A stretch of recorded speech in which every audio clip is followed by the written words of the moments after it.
Tranquility Base here. The Eagle has landed.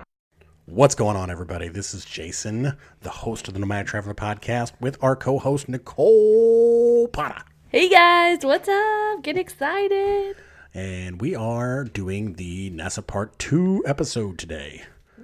We got all kinds of crazy good stuff. I got some more interviews and stuff like that. Unfortunately, a lot of my audio, as we kind of talked about before, kind of sucks. It's not very good at all. So it's very disappointing, but we're going to roll with it, and we're going to make you an awesome show anyways. Yes. So we got crawler transport to go over, which was at the end of my tour. And then we've got some information from the guys at the food lab and the food that they're trying to prepare for the astronauts and how they're trying to grow food in space. So the first thing that I thought we would talk about would be the crawler. So I had tons and tons of really super awesome audio from the crawler, but they have been doing modifications, and they are modifying the crawler and doing updates to it. And when we were there, they basically brought two engineers out that we were able to speak to. I got some pictures I'll share on Facebook, and we basically stood underneath the crawler and kind of talked about things. Do we want to tell them like what the crawler is for some people who might not know what the crawler is? Yeah. So the crawler is a giant table that they kind of transport the, let me kind of see what it says. They transport the mobile launcher system as well as the rocket on. So, and it can raise and lower, and it has 8 enormous, huge tracks on it. It's enormous. Everything about it is completely huge. It's got huge transmissions, huge engines, huge giant mufflers. The muffler on this thing's like the size of your whole entire car. It's insane. So we are standing underneath the platform talking to these engineers, and the platform is probably it's probably 15 foot off the ground. So it's probably goodness. A good 8 foot or more above our heads. Yeah, that's awesome. So it is absolutely enormous. Like I said, I got some pictures. I'll share some pictures. And basically, you know, what it does is it's a unique machine. There's 2 of them, and all it does is it transports the mobile launcher and the shuttle at the Kennedy Space Center. And there's only 2 of them, and that's their only job. I don't know if they have one of these in Texas or not. I think they do launches in Florida and recoveries in Texas, I think. Yeah, that's what I think so too. That I'm not 100% sure about. I'll have to look into that. But basically, they're doing modifications to increase the operational life and many critical systems of the vehicle. The vehicle is about 55 years old at this point, so it's really working amazingly considering how old it is. It's called the Crawler Transport 2, which is the one that we were standing under. We were looking at. They call it the CT2, and it is one of 2 crawlers at Kennedy Space Center that has served as the workhorses of the nation's space program for more than 50 years. And together, they have traveled over 5,000 miles. With recent upgrades, the CT2 is ready to continue its heavy lift role in the next phase of NASA's exploration journey. So I know, you know, in comparison to like when you're driving your car, 5,000 miles doesn't seem like that much, but these things literally go 1 mile per hour, and they're going from like a hangar where the shuttle is to the launch surface, which is a few miles. So 5,000 miles is a lot of trips back and forth. So that's like, I don't know, 1,000,000 miles on your car or something. Yeah, that's a lot. A lot of going back and forth. Yeah. So they're working with this company called Jacobs, and Jacobs kind of gave me like a fact sheet that's kind of talking about like what they've been doing. So let's see. They basically did 88 new traction roller bearing assemblies. I'm not 100% sure what that is, but they replaced all those. So a lot of work. Yes. So upgrading 16 jacking, equalization, and leveling cylinders called the gel system that keeps the launch vehicle level during transport to the launch pad. They refurbished 16 gearboxes. Each gearbox contains 13 bearings that range from 10 to 150 pounds each.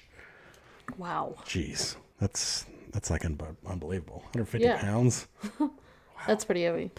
Compared to anything that's on a car or anything that I've dealt with, it's like massive. Let's see. They did generator replacement with modern controls and higher capacity to serve the new mobile launch vehicles with higher requirements, new work standards, variable frequency drives to improve cooling water system performance, redundancy to give guide tube height transducers. Okay, some of this stuff's going to be a little too technical. Addition of closed circuit television cameras on the thing all the way around. I don't know what they used before. I think they just use spotters. Yeah. So new steering corner valves, replacement of redundant air compressors, refurbishment of the gel system, extensive corrosion controls. You know, as we know, this is in Florida and it's very close to the beach. So everything rusts out like crazy because you got that saltwater air. So I can only imagine what it's like to try to keep something like this in good shape all the time. It's probably a massive amount of work. Yes. So upgrades to fail protection, laser docking, brakes, control room hardware and software, fluid systems, and electrical systems. So basically they're giving the thing a complete once over. I would say that's like the whole thing. It's basically the whole thing, yeah. Yeah. So it's still the same system. Most of it's still the same. The motors are still the same. I believe the tracks are still the same. I think they said a single piece of this track, you have to look at it in the picture. So it's probably got, I'm guessing, 150 pieces of each track or something like that. A single piece of the track weighs 1,000 pounds. Wow.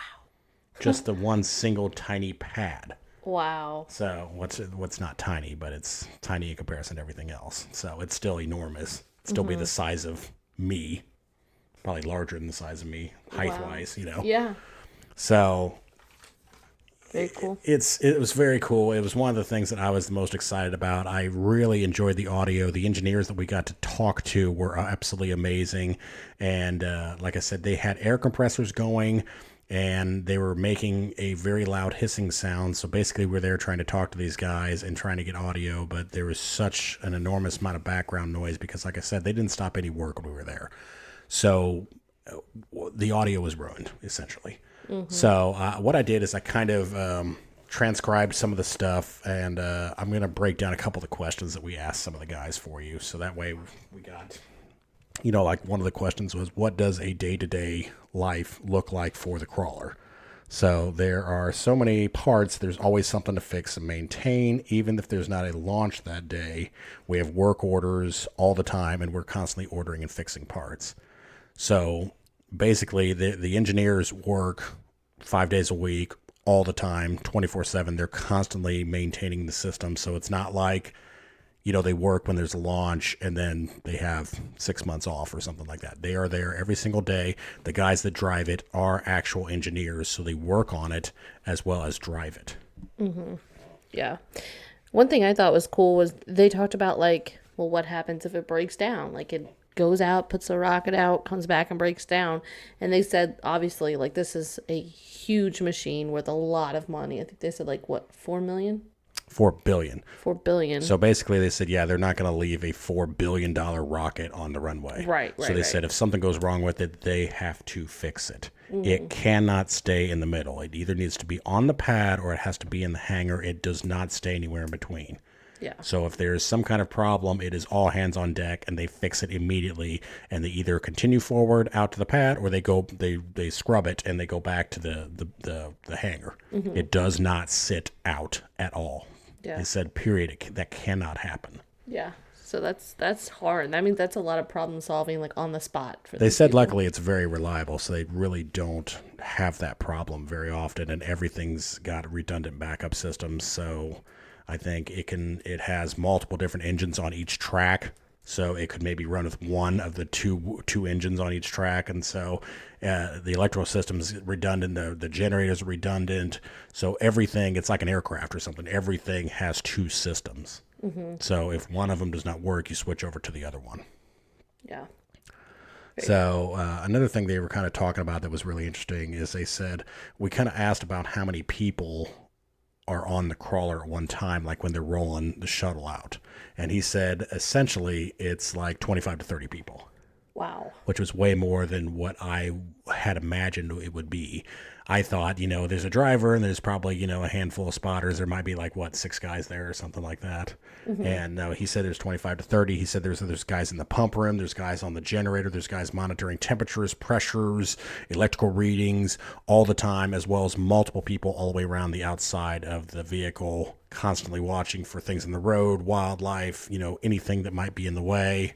So you've got spotters all the way around that are watching for any tiny thing that might be wrong. And then if anything's going wrong, they shut the thing down and they figure out what it is and they get rolling again.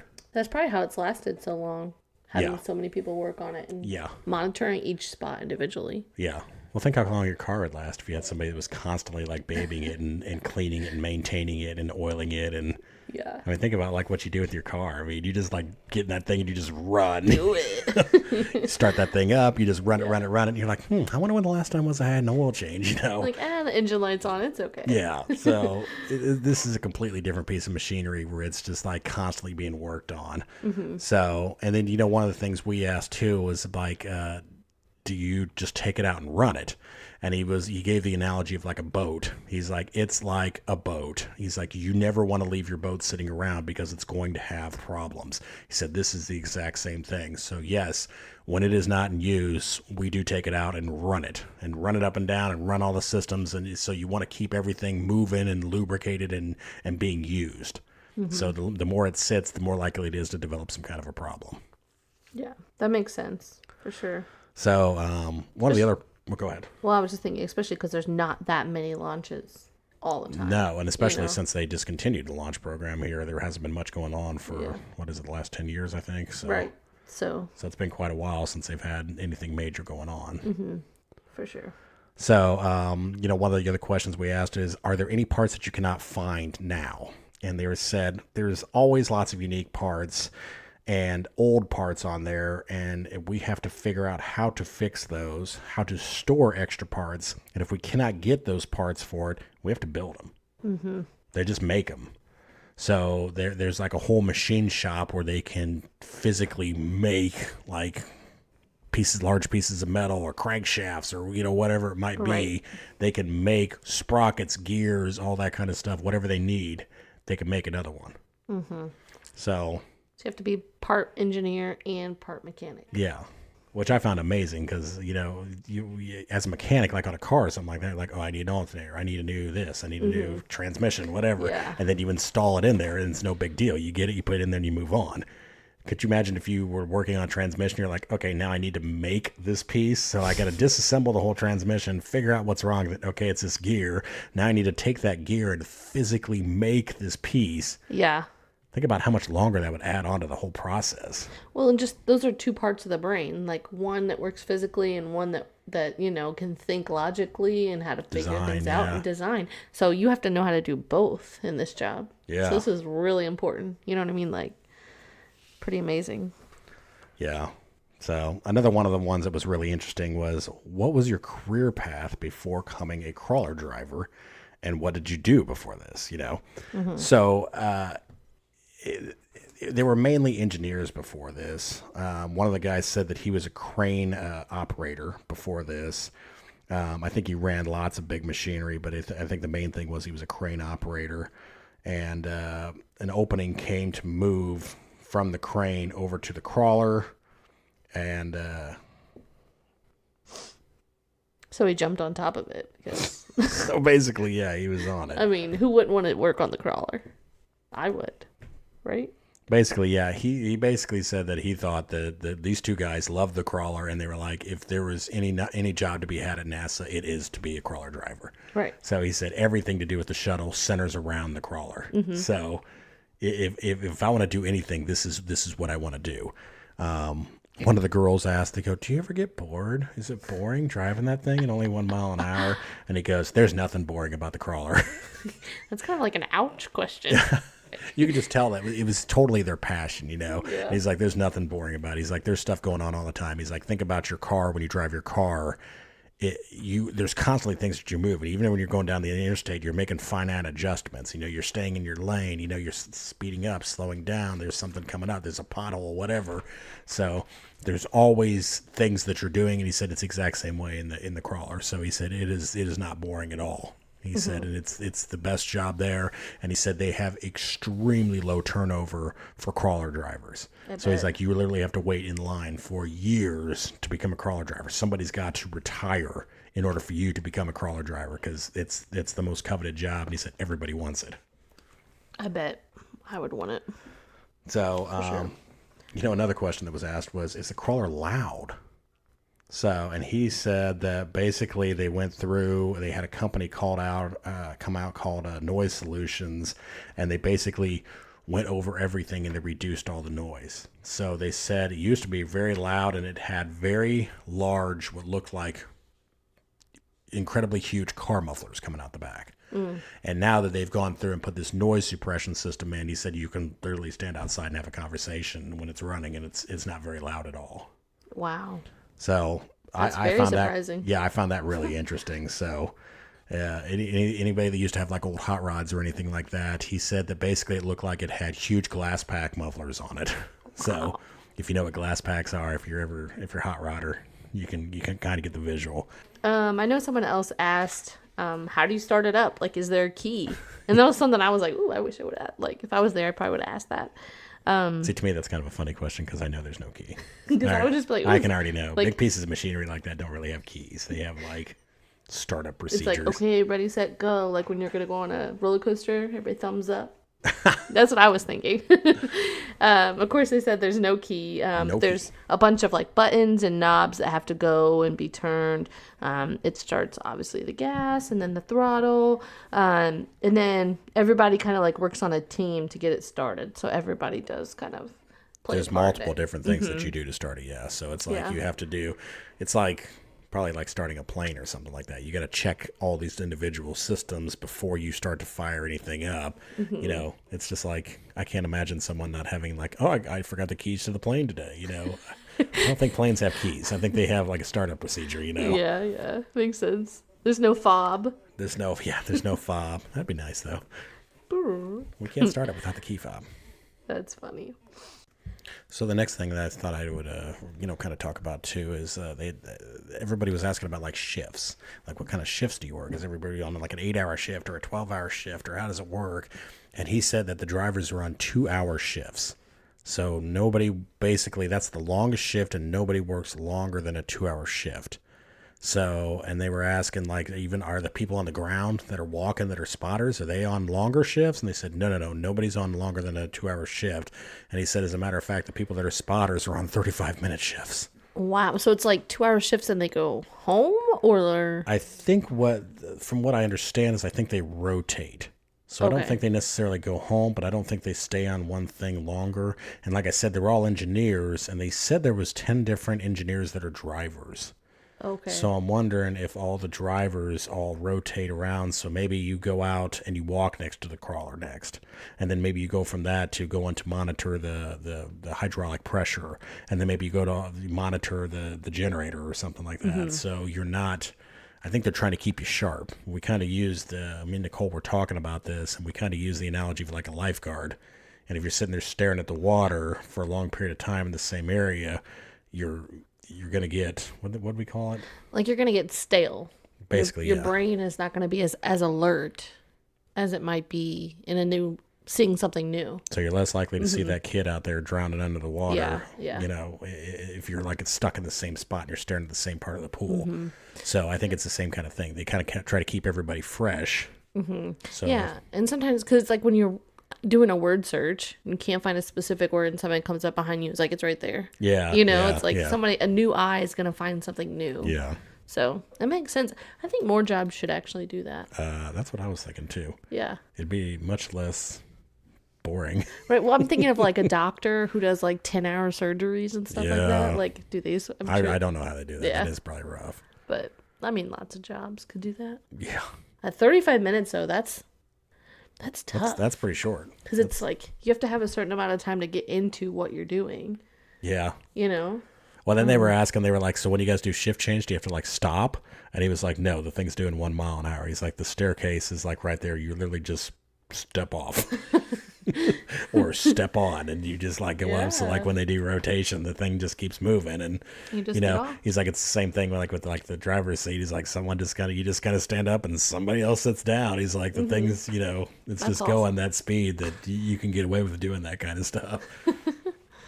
Very cool. So, is there any other questions that you had that you really liked? Well, another question that I liked from the audio was someone asked, like, who is making a bigger, smarter, faster crawler? Which is interesting since it is so old. That's something I was interested in learning about, too. And they said no, not really. And because this was made in 1965 for a lot of money. So they're not going to go ahead and buy another one. Yeah. So what they're doing is they keep, like we talked about earlier, they keep evolving it and changing it and things like that, trying to make something better. But they said it's really actually like up to our technology. Back in the day, they didn't have like all the technology that we have, and now they do. So they just keep making it better and better and better. But I mean, I don't know. It'd be cool to see something a little different. But Yeah, they basically said it works, and it's technically made to do this heavy lifting job, and it's since it's so pigeonholed into this very specific thing Right. that there's really no reason to get rid of it, and it would cost so much to build another one now that it would not be cost effective for them. Well, and I like that too because it's upcycling, recycling things. Yeah. It's like Just keep it going. yeah, it's showing the world like you can fix things. One other thing about NASA is they seem like they're fairly cost conscious. Yeah, More than I would have thought of. Because everybody always talks about like, oh, they got a $3 million space wrench or something. Yeah, yeah. Like, well, first of all, it has to work in zero gravity, and it has to work in all the way down to like negative 250 degrees, and it has to work all the way up to 500 degrees, and it could be so, saving someone's life. Yeah. All the things. So they get a lot of slack for stuff like that, but honestly, their equipment that they have and the way they take care of things, they have a lot of stuff that's from the Apollo era that they still use. Yeah. So they just will upgrade it, but they still keep the same stuff in place. So Yeah. It reminds me of the old mentality of like, let's fix it, let's keep it, let's, recycle, not instead have of to junking it, yeah. Yeah, junk everything like we used to. So I thought that was an interesting one. So my favorite question was probably they asked, what is the most frustrating moment on the crawler? Yeah. So like, is it something that doesn't work and you're like, oh, I just wish that they would fix this. And he immediately said, he goes, okay, first of all, we don't ever say I wish they would fix this because they is us, and that would be throwing ourselves under the bus. So we're never going to do that. So, but he said the most frustrating thing can be like they'll be rolling down the little causeway or whatever they call it that the crawler travels on, and then they get to like the launch area, and they've got a big huge gate there that they have to open up, and the gate's not open. He's like, we're traveling 1 mile an hour. You can see this thing coming from forever away. How did we get here? This gate's not open. So he said generally everything runs pretty good, but he said that's probably the most frustrating thing that they have to deal with is people seem like they get there and then they're not ready for them. He's like, how can you possibly not be ready for us to be here? We're coming. So yeah, that would be frustrating. So I thought that was a good one. That was probably my favorite question. Like, so, open that gate. But he was like, we're not going to throw ourselves under the bus. So so he's like, if there's something we think it needs to do or something like that, we fix it. We just do it. Yeah, yeah. I like the question that someone asked, like, how long or what is the time frame for you to transport the rocket down to the pad, get it all hooked up, and then get back? Because I never thought about that. When I see a launch, I just think about it going up. I never think about, like, how long it would take. So they said usually, like, they get it down there pretty quickly, and they unload. So not very long at all. And then sometimes what they do is they unload it. They come back, go back to, like, I think it's called the MSS Park site, hang out for a while, eat lunch, go back and get the crawler once they are for sure that the shuttle That the launch is going to go is off. good and Yeah. it's set up, you know. And they move it back to, an acceptable distance away. Yeah. And then, like a day Then or it two goes- later, they go back and pick up the launch, like the frame, like the launch assembly, and they take it back. Which I thought that was pretty cool. I never thought about it like that, but that Yeah. makes sense, you know. And then you start all over. Start Yeah. building another one and start getting it loaded up. And Yeah, and I know they were saying like they do a big lunch because it's a long day process. Like it's the whole day, which is kind of cool. I never thought about that. It's kind of behind the scenes that you don't think about at all. So they asked if they had like a captain's chair. Like what do they sit in when they drive it? That I kind of thought was a good question. And he basically said, yeah, it's like a big captain's chair, but he said it's more like a big chair that you would see like on a ship. So like on like a big giant cargo ship or something like that. That's the kind of chairs that they have in there. It's not like something. It's different than what you might expect. Yeah. But he said basically, yeah, it is a big, soft, comfy captain's chair, basically. Maybe that's why they have to switch shifts too. Everybody's jealous and they want to sit in it. Right, yeah. Or they get so comfortable they don't want to fall asleep. Right, yeah. Yeah, that's nice. So cool. So one of the things that I thought was good too is they asked about, okay, so do you guys do anything to like celebrate, like after you get it there safely? And he said, well, we don't really celebrate, but he said what we do like to do is we get like a big bag of chips and salsa, and they kind of celebrate with a bag of chips and salsa. Like, all right, it's once it's down. I think they called it hard down, I believe. Once it's hard down, then we break out the chips and salsa, and everybody has the chips and salsa. I'm like, that's an interesting way to celebrate. There's no shots or glasses of wine or they champagne probably can't. or I'm sure they probably can't, but it was just different than what I was expecting. It wasn't quite. That's probably what they do after it's loaded, done, it launches, and then they bring the crawler back. Then maybe They go back home, then they all go out to the bar. And that's when the shots happen. tequila shots. Yeah. I don't think they can drive the crawler back. Yeah. They'd be crawling the crawler. Yeah. So they also asked, hey, how long have you guys been doing this? And Bob, the more experienced guy, said he had been doing it for 38 years. Wow.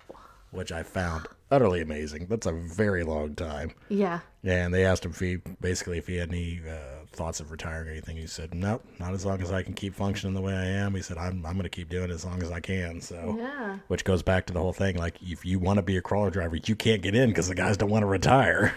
Well, it seems like something that will keep your interest forever. You're not going to get burnt out on the crawler. Yeah. You're just not. There's so many parts to it and so much interesting thing. Yeah. Right. So the two guys that we talked to were Bob Myers. He said he was a mechanical engineer, and he said he'd been doing it for 38 years. And then the other guy that we talked to was Sam Dove, and he's an electrical engineer, and he said he's been doing it for 32 years. Oh, gosh. So these guys were very cool. I'm very disappointed that our audio didn't work out because they were very cool to listen to, and they were very kind of, I guess, charismatic a little bit. So they were cool. They were just down to earth, very working class kind of guys. So it was very like enjoyable. It'd be like someone that you'd sit around and like have a beer with and like talk to, about things, after work or something. And so that's the kind of conversation we got to have with them. So it was really unique. So hopefully you guys through the questions got some kind of a feeling of, what it was kind of like to be there interviewing them. And like I said, I got some pictures of me with Sam and Bob. So I'll upload those later. I got pictures of the crawlers. I got pictures of the tracks. I got quite a few good pictures of the crawler, so thanks. So we'll share all that here in a little bit. Yeah, check it out. So up next we got what the food lab. Oh yeah. So yeah. All right, up next the food lab. Okay, what we have up next is one of the guys from the plant lab, and he's going to tell us about how they're trying to get things. I talked about the 3 different phases, and the 3 phases are what they can have on the shuttle, what they can have on the moon, kind of as like a springboard to get to Mars. So what can they be growing on the moon that they could maybe take with them to eat while they're en route to Mars? And then what could they grow on Mars as a long-term task? So a lot of the stuff that they're trying to do immediately is not going to be long-term because everything's such short-term. They're on the shuttle a short period of time. They're on the moon a short period of time. But once you look into the longer-term tasks like being at Mars for like a 7-month basic job stint, Yeah. you have a lot more time to do a lot more things. So they have, basically they become space farmers. Well, and it'll take less fuel and things like that to get them food if Correct. they have it up there by themselves. Yeah. So yeah, in lieu of sending giant cargo shipments from the Earth 7 months to Mars, they are trying to figure out ways that they can at least generate some of the food in place on Mars. Yeah, and I would imagine fresh food would be better and better for you, so you're not just sitting up there gaining weight. And they talk about the impact of that from the emotional and physical. So if you have like fresh green lettuce in front of you, it has a emotional benefit. Yeah. As well as the nutritional benefit. I have heard about that like the colors on your plate make you well, especially feel... when you're in space for long periods of time. It's like a whole different ball game. That makes sense. So they say you're kind of like locked somewhere that's very foreign. It's a very foreign environment, and it's nothing like your home in any way, shape, or form. So right. So they try to get them things like that. It can be like somewhat of an emotional boost. So it kind of keeps them charged up and keeps them going on the mission. So they're not like, I guess, kind of space depressed. So they're going to be growing these with lamps, I'm imagining. Yes. And then what they actually figured out is they use LED lamps, and then they figure out the exact colors that they need. So they're using like pink and like blue lights. So everything that we saw had like pink and blue lights, and that's like the waveform that they need. So so they're not using like clear lights or like white lights. They're using the proper waveform that particular plant. So then they can even tweak it even more. So you're getting the exact waveform that plant needs versus a different plant might need a different waveform. Yeah, that's so you're very using only specifically what that plant needs. So that's how specific they've gotten it down. And they might have like 3 different shelves of plants or something like that. And they might have different light patterns on each shelf because whatever plant they're growing needs different wavelengths. Mm-hmm. That's very cool. It's very neat. Where they prefer to do things. One of the things I don't think ever dawned on me was that we have a series of plants, and we would assume, while they have different growth rates, taking care of them is probably equivalent. Well, it turns out that's not the case. For example, if I have a lettuce plant, and instead of harvesting the whole thing, I'm going to pick certain leaves off it now and then. That takes more time to do than just pulling fruit off a plant. So each plant's going to have its own profile. And when you're building a time map for a task schedule for each crew member each day, that's going to be different depending on what you're growing and in what ratio. And it's not simple in the standpoint that I can't in one area necessarily grow all these different kind of plants I want. The plants compete, they have different preferred environmental conditions, different preferred lighting routines. So how you map out strategically which plants you're going to grow that are compatible growing under a certain set of circumstances, and then at the same time when you harvest them, give the food combination that the crews want, it's a pretty complex task. And so trying to figure out how do you orchestrate all that with a small defined space starting out with, and probably never, for the next 30 or 40 years, you're not going to have that much space, becomes a fairly complex overall process. So are we saying, maybe it varies, but like the plants would start out as seeds and that they would like fruit when the astronauts arrive at Mars, or is it like along the way they're continuously eating from the plants? Again, there's these different scenarios. At the gateway where it's crewed only 1 month, I'm not growing food there. I'm not growing plants there as food for the crew because they're only going to be there a short period of time. What I'm doing in this environment is I'm looking to see what is the effect of the radiation profile beyond the low Earth orbit, outside the Van Allen radiation belts. What's that doing to those plants? So very early growth period, germination of seeds, young plants. We want to see what is it actually going to be like. Is there a significant impact? We have reasons to believe based on taking seeds to some of the Antarctica, for example. We fly them in balloons. We expose them to radiation. We take them to the NRL in Brookhaven, and we expose them to radiation beams. We've seen that there are impacts to the plants. How pervasive that is and how negative that is something we really need to actually study in this worst case environment.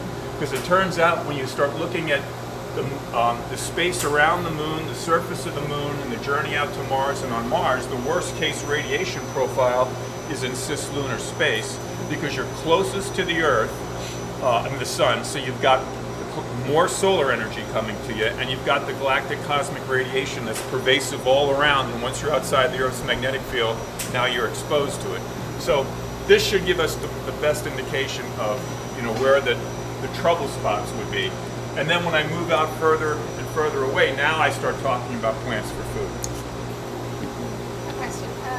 Have you already found through the International Space Station research plants that can't grow in space? Can't. Or don't do well? So I would say Joy is the better person to ask, but I would say no, that everything that we've taken up there, we've kind of gone through a list of trials already to validate that it's going to grow well. There's really nothing in terms of the microgravity environment that would prohibit any of these plants from growing, right? Now, what we can tell you is that in the systems that we develop, you're never going to get the optimal growth rates you'd get here on Earth. And part of that because in microgravity space, so either at the gateway or on the mission to Mars, without Earth gravity or a partial gravity environment, how you manage air and water is extremely challenging. And there's going to be a chamber down at the end. You'll see some of the ways we're trying to do that. Everything we've done so far, we're bringing up the equivalent of dirt. It's not a soil, but it acts like a soil. And you can only use this stuff once, and then you got to throw it out. So you're paying this big mass penalty. So what we're trying to do is figure out ways to hydroponically, like you do here on Earth, grow plants. The challenge is if I just do it in a typical Earth-based setup, I've got all this water going all over the place. So it's how do I manage that? And there's a lot of innovative ideas on how to do that. We haven't necessarily flown those yet. That's something that the next couple of years we're going to be working on doing. So. All right, so now our mystery guy that we have on here that we don't know who he is kind of talks about his background a little bit, and he kind of talks about how things are repurposed, so including human beings. So they might do one thing a while ago, and since they no longer need that, they will repurpose them and use them as something else. Ooh. So he was saying that he's a space crop engineer or something like that now. So, but he didn't necessarily do this, so he doesn't have like a background in like agriculture or plants or botany or anything like that. Oh. So he did something else for NASA. Interesting. So yeah. So here he is talking about what? I'm just thinking. I'm thinking that like you got something you want to say? I'm thinking that like this is a new field, so of course you wouldn't have a background in it. It makes sense that you would kind of learn it on the go. Yeah, but you'd still think it'd be botany or something with plants or agriculture or something, Yeah. So I know it's not space agriculture, but it's still agriculture. Well, he's a scientist? Was he a scientist? I think he was an engineer. Oh, interesting. So he got like completely repurposed. Hey. So he talks about how they recycle things, and including humans. Upcycle. Upcycle, right? Can I be upcycled? Yeah, we're going to make Nicole our product liaison. Ooh. We don't have a product, so you got to invent that as well. I'm good. Okay, I'm down. Upcycle me. Oh my gosh. Okay, here goes our guy. All right.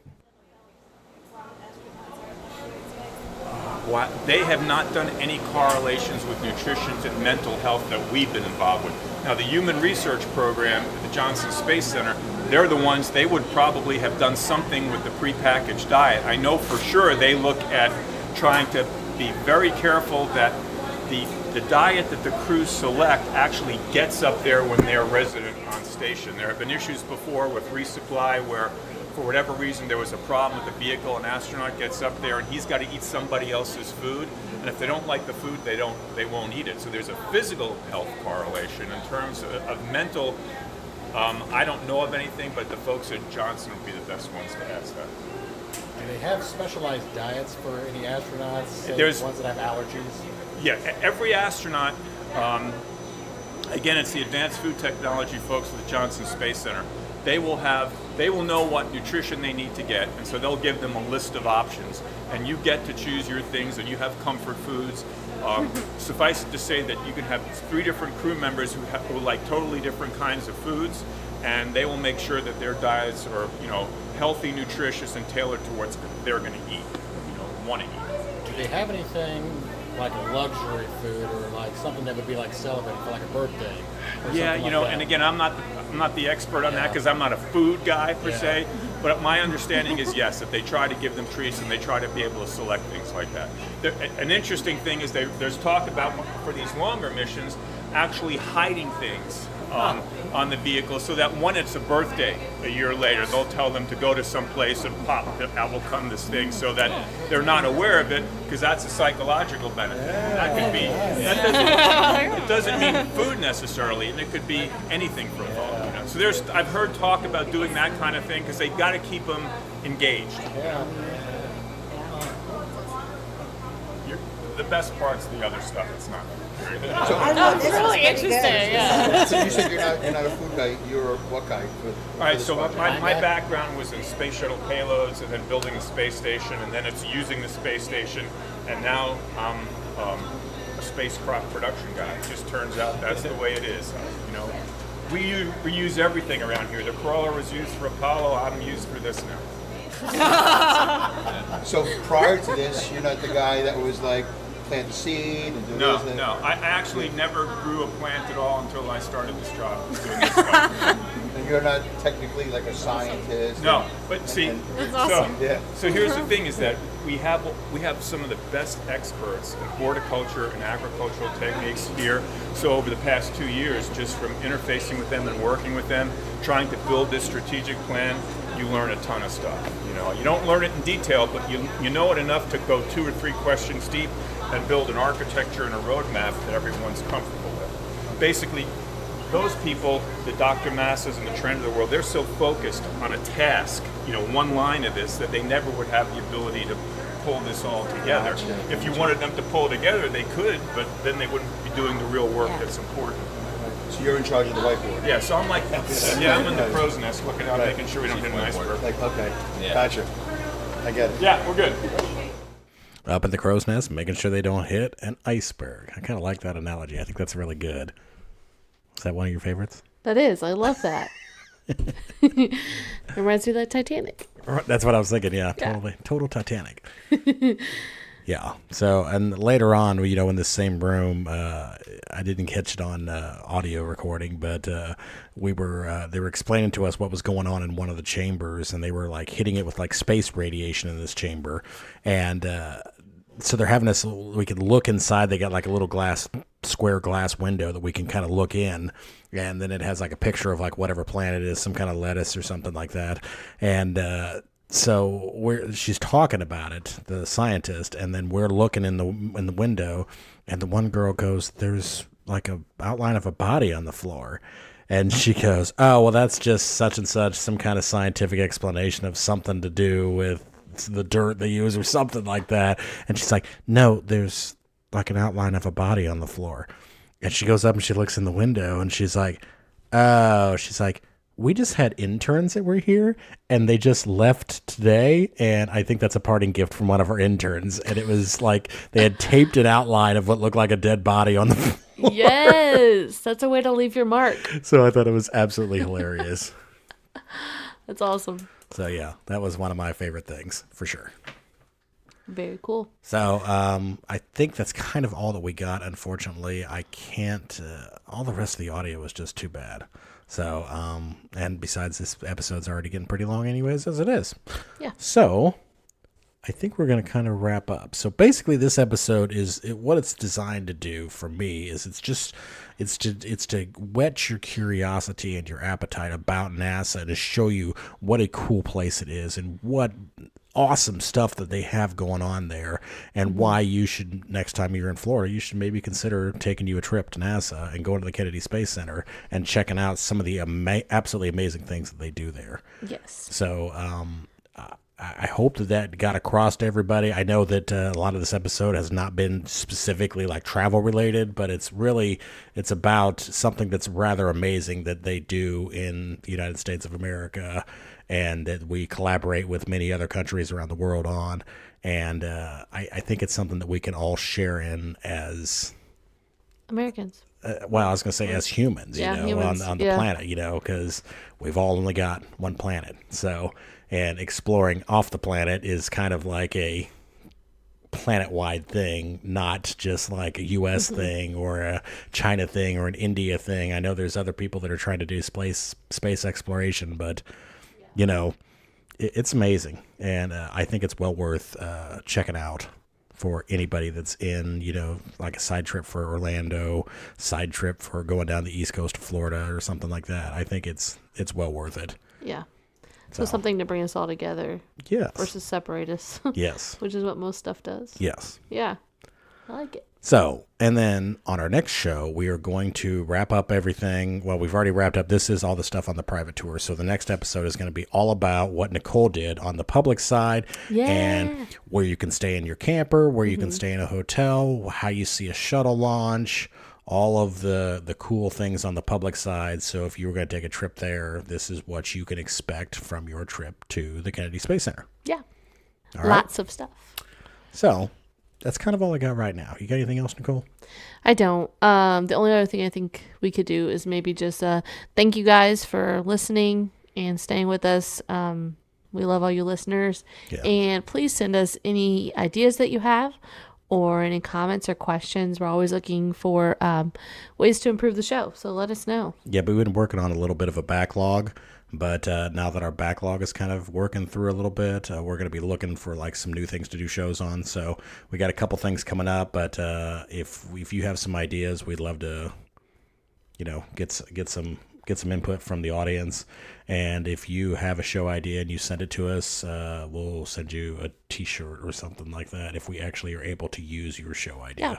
So send us at nomadictravelerpodcast@gmail.com. Correct. Thanks, all right, guys. That's our episode for today. Thanks, guys. That's one small step for man, one giant leap for mankind.